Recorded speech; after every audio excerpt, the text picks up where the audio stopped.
A guard would later swear that on a bitter January night in the 1940s, he heard something in cell block 4 that made his blood run cold.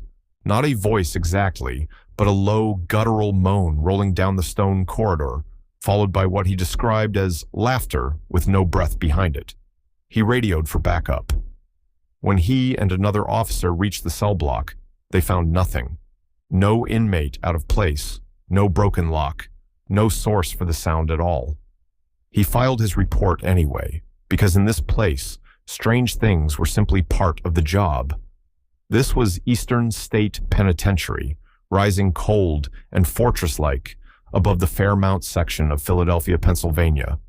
A prison built to save souls through silence, and one that would, according to generations of guards, inmates, and visitors, never quite let its dead depart.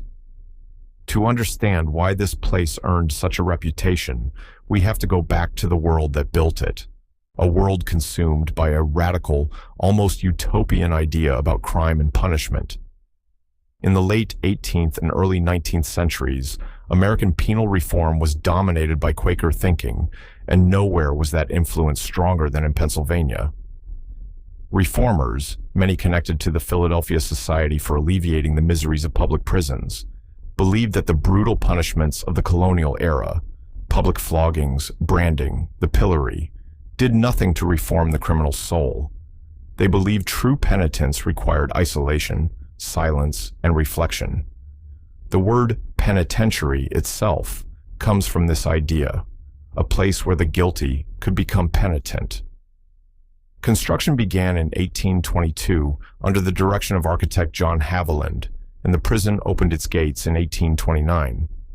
If you were to stand before it in that era, you would see something unlike any prison built before it in America, a massive, castle-like facade of stone with turrets and a Gothic gatehouse designed deliberately to intimidate, to make the very sight of the building a warning.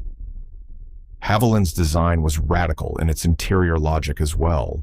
7 cell blocks radiated outward from a central rotunda like spokes on a wheel, allowing a small number of guards positioned at the hub to observe every corridor at once. It was one of the first prisons in the world built on this hub and spoke model, and it would go on to influence more than 300 prisons across the globe. But the true innovation, and the true horror, depending on how you look at it, was what became known as the Pennsylvania system, or separate confinement. Inmates were not merely locked in cells. They were kept in near total isolation from every other human being for months, sometimes years at a time. Each cell was, in effect, a self-contained world.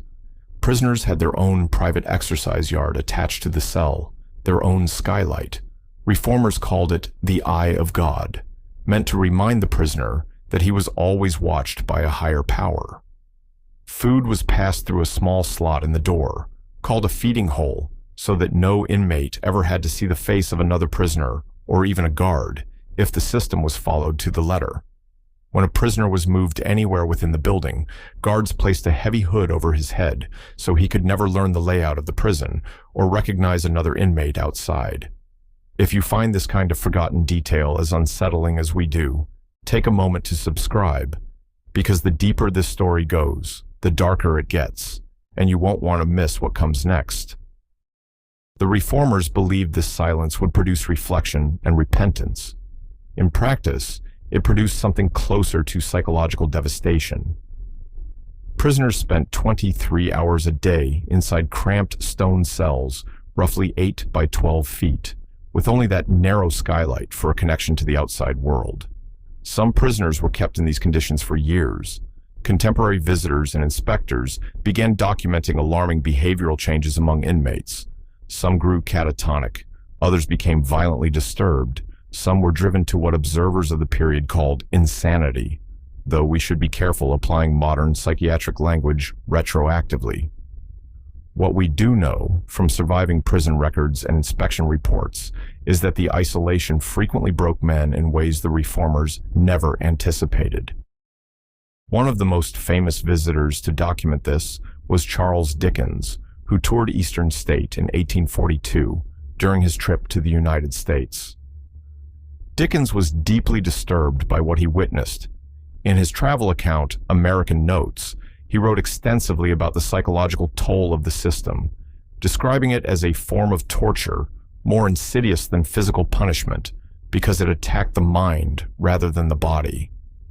He compared the suffering he observed to a slow, living burial, a phrase that would echo through the prison's later reputation in ways he likely never intended.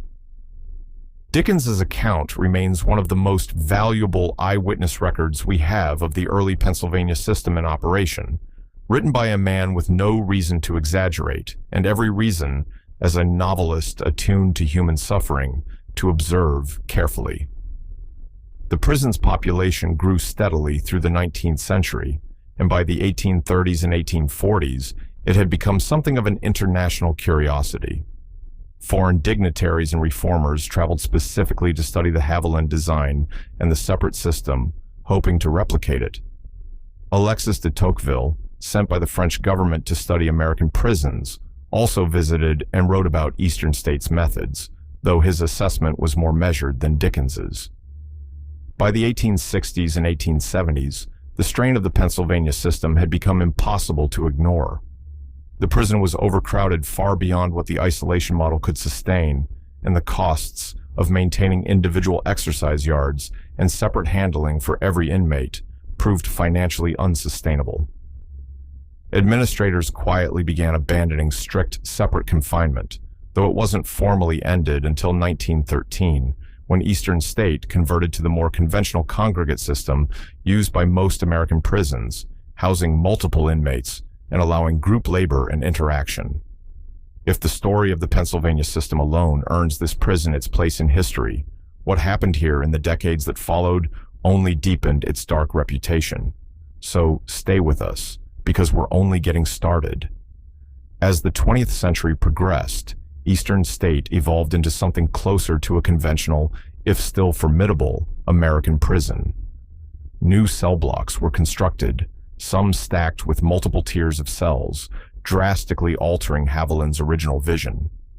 The prison held a rotating population of thousands, including some of the most notorious criminals of the era. Perhaps the most famous inmate in the prison's history was Al Capone, the Chicago crime boss, who was incarcerated at Eastern State in 1929 after a concealed weapons charge in Philadelphia. Unlike the vast majority of prisoners who suffered in cramped stone isolation, Capone's cell was famously furnished with fine rugs, a radio, and antique furniture, a stark and well-documented illustration of the corruption and unequal treatment that could exist even within a supposedly reform-minded institution. Photographs of Capone's cell survive to this day and are part of the prison's preserved historical record. Another notorious inmate was Willie Sutton, the bank robber known for his charm and his audacious escapes. Sutton was one of 12 inmates who, in April 1945, took part in one of the most elaborate prison breaks in American history. The men dug a tunnel nearly 100 feet long, starting beneath a cell and running underneath the prison's massive walls, reinforced with wood and even electric lighting rigged by the inmates themselves. It remains one of the most sophisticated tunnel escapes documented in American penal history. All 12 escapees were eventually recaptured, most within hours or days, though the tunnel itself stood as a testament to both desperation and ingenuity. Escapes were not the only crisis Eastern State faced.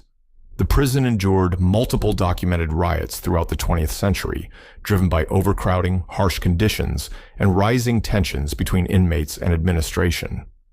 A significant riot occurred in 1961, and further unrest continued through the following decade as the aging facility struggled to meet modern standards. Disease had also stalked the prison since its earliest years. An 1849 cholera outbreak swept through the cell blocks, and burial records from the period document inmates who died and were interred within the prison grounds itself, their identities sometimes lost to incomplete record keeping. This detail matters enormously to understanding what came later, because it means that for over a century, This small patch of Philadelphia ground absorbed suffering, sickness, and death on a scale most visitors today can barely imagine, standing in the quiet, crumbling corridors. By the mid-20th century, Eastern State was widely regarded as outdated and inhumane by contemporary standards, its architecture unable to accommodate modern rehabilitation programs or humane housing. After decades of decline, the Pennsylvania Department of Corrections officially closed the prison in 1971, and its remaining inmates were transferred to other facilities. For nearly 2 decades afterward, the building sat abandoned, its cell blocks left to decay, its stone walls creeping with vines, its skylights shattered, nature reclaiming what human hands had built with such rigid, punishing order. It was during this period of abandonment, and in the years following its opening as a historic site in 1994, that Eastern State's reputation as one of America's most haunted locations began to take firm hold in the public imagination. Now, we want to be very clear here. What follows are documented folklore, reported experiences, and widely circulated local traditions, not confirmed supernatural events. But the stories themselves, and the reasons people came to believe them, are a genuine and fascinating part of this prison's history. Locksmiths hired to work on the facility's old cell doors in the 1940s reportedly told stories, later passed down through Philadelphia oral tradition, of faces glimpsed in the stonework of the walls, faces that would seem to shift or dissolve depending on the light. Cell Block 12, one of the older sections of the prison, became particularly associated with reports of disembodied whispers and the sound of footsteps in corridors known to be empty. Guards and, later, museum staff and tour guides described cold spots that seemed to move independently of drafts or ventilation, shadowy figures glimpsed at the edges of vision that vanished when directly observed, and metallic, cackling laughter reported specifically in Cell Block 4, the same account referenced by the guard whose story opened this documentary. These accounts were significant enough that in the late 1990s, the prison's reputation attracted the attention of paranormal investigation television programs, which filmed segments on site and further amplified public fascination with the location. The most famous section associated with these legends is Death Row, and a small, cage-like structure inmates and staff nicknamed the Klondike, used in earlier decades for extreme solitary punishment in a section of the prison so harsh that reports from the period describe it as unbearably hot in summer and freezing in winter, with prisoners held there for infractions in near total darkness. Whether or not you believe in the paranormal accounts associated with these spaces, the documented physical and psychological suffering endured there over the decades is very real, preserved in inspection reports, inmate grievances, and later investigative journalism, examining the use of solitary confinement in American prisons generally. If stories like these send a chill down your spine, let us know in the comments which detail unsettled you most. And if you haven't already, now is the moment to hit that subscribe button, because the history behind these legends is even richer than the legends themselves. Historians and folklorists who have studied why Eastern State in particular became such fertile ground for ghost stories point to several converging factors. First, there is the architecture itself. Haviland's Gothic, cathedral-like design was intended from its very conception to evoke solemnity and even dread, with soaring vaulted ceilings in the original cell blocks that create acoustics capable of carrying sound in strange, disorienting ways, a phenomenon documented by acoustic engineers who have studied the space. Second, there is the sheer weight of documented human suffering the building absorbed across nearly a century and a half, the psychological torment of the separate system, the cholera deaths, the desperate tunnel diggers, the riots, the isolation cells like the Klondike. Third, there is the process of abandonment itself.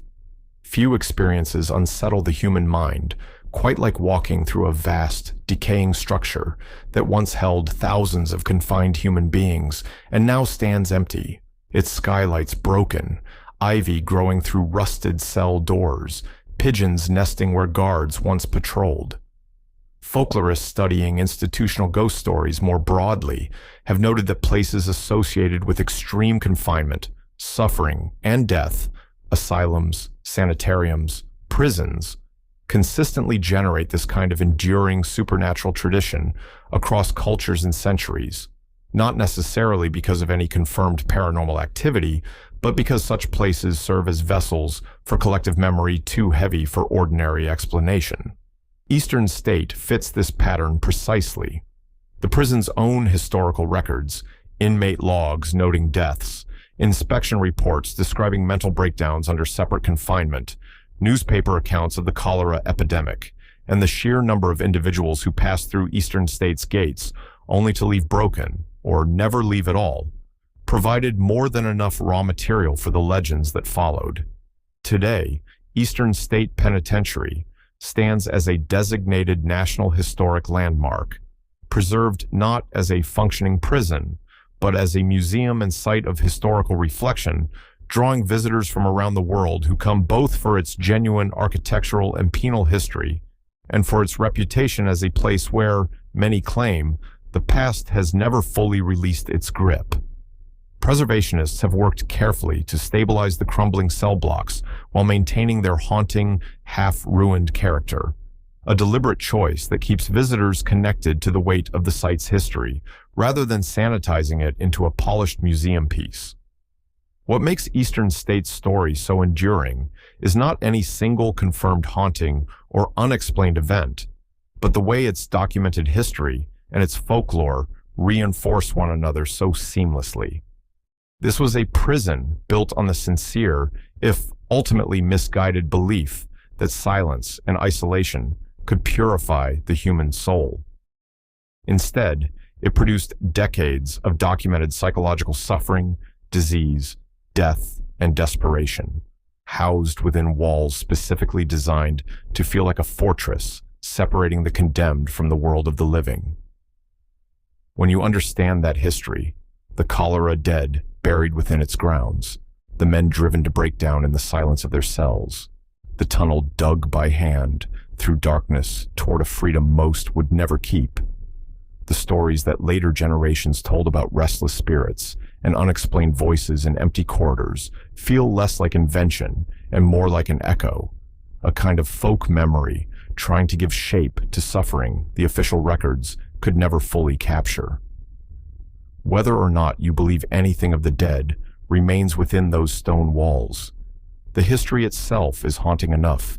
Nearly a century and a half of human beings pushed to the very edges of endurance, confined in silence, buried in illness, driven to escape through tunnels dug by hand, all within a building engineered from its very foundation stones to isolate the guilty from the world outside. Eastern State Penitentiary was built to redeem souls through solitude. Instead, it became one of history's most enduring monuments to suffering, a place so saturated with documented human anguish that long after its cells fell silent and its gates were left to rust, many who walk its corridors still swear that something of what happened there has never truly departed.